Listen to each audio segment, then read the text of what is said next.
Hi, I'm Dennis Snow, and this is Speaking of Service Excellence.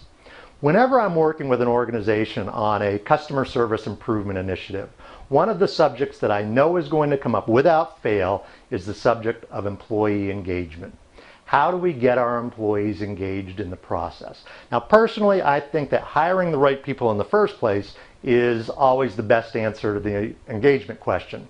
But I do know that there are other things that we can do as leaders to engage our employees. And I'd like to share 5 leadership practices that I think are key at creating that environment of employee engagement. Number 1, if we want to have engaged employees, we need to connect our people to the bigger purpose of the job. Every job has the tasks that have to be completed, but there's also the larger purpose, the why behind the how. And a great server, for example, in a restaurant, they know that they have the task of taking a meal order and delivering a meal, and they have to get that right. But the excellent server understands that the purpose is to create a memorable dining experience for those diners, and it takes it to a completely different level. So as leaders, we should be doing everything that we can to connect our people back to that larger purpose, whether that be agenda items and meetings, one-on-one conversations, sharing comments from customers, whatever it takes to connect our people back to that larger purpose.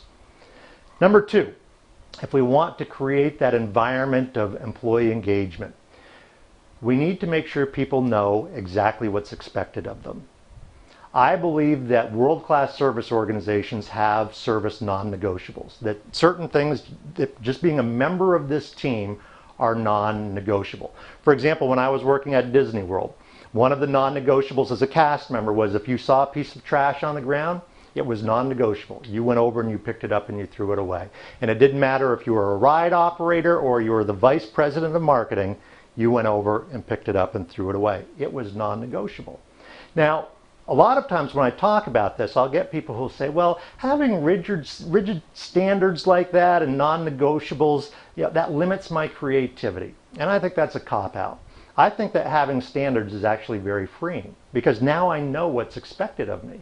So if you say that one of the expectations is to make every customer feel welcome, I know where to direct my creativity to make our customers feel welcome.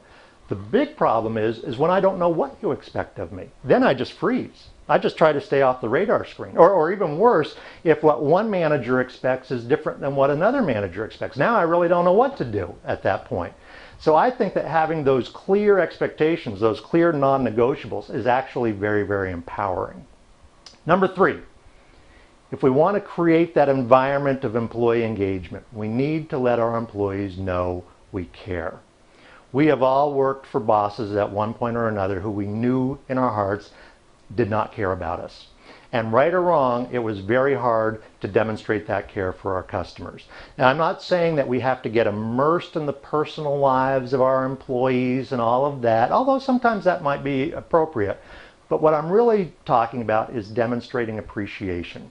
Our employees need to know that we appreciate what they do. So when we see somebody who is truly living the values or doing something out of the ordinary, does something special for a customer, just that thank you or that handwritten note goes a long way. When somebody comes back from vacation, acknowledging that you knew that they were on vacation and asking them how it went, at least lets them know that they're a person and that you missed them.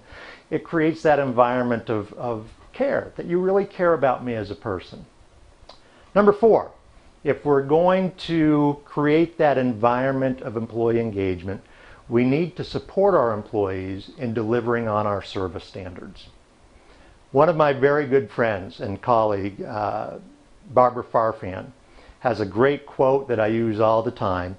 She said that expectations without support is a recipe for frustration and burnout. And that is just so true. When we tell our employees to do something and we don't give them the tools to do it, it's frustrating for them and they burn out. And pretty soon, again, they just try and avoid us at that point because they don't want to get into trouble. But when they have the tools, they feel set up for success. One of the service expectations for Disney cast members when I was working there was to keep an eye out for small children who might have gotten separated from their parents, because that's terrifying for the parents and for the child. Now, it's one thing to say, keep an eye out for them and take care of the problem.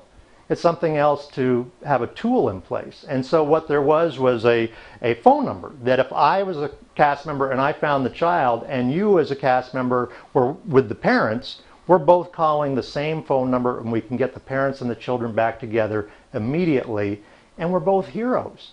And so I feel supported in delivering on that expectation that you have of me. And number 5, if we're going to create that environment of employee engagement, is to never let the coaching moment go. We all make mistakes. Every one of us, we have done something that we shouldn't have done. We have ignored a customer. A lot of times it's just something that we didn't do it on purpose. It wasn't a purposeful thing. We got busy, we lost focus, whatever it may be, but we've all done it, and every one of our employees has done it also. The problem is when we say something is of value and something happens that's contrary to that value and nothing happens. Because what that communicates to the employee and all of the employees is that it's not really a value, it's more of a suggestion. When a value is violated or somebody doesn't live up to the value or standard that we have on something and we do address it, now it's a completely different issue. That's as good as training gets.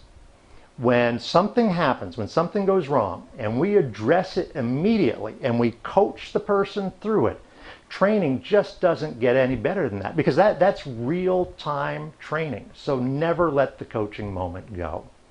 So when you look at this whole subject of employee engagement and how do we do that, again, I think we can go a long way with just those 5 things. Number 1, connect our employees to the bigger purpose of the job. Number 2, clearly communicate and reinforce our expectations. Number 3, demonstrate that we care and that we appreciate what our employees are doing. Number 4, set our employees up for success in living our service values, giving them the tools to be successful. And number 5, never let the coaching moment go. Those 5 things, those will take us a long way in creating an environment of employee engagement.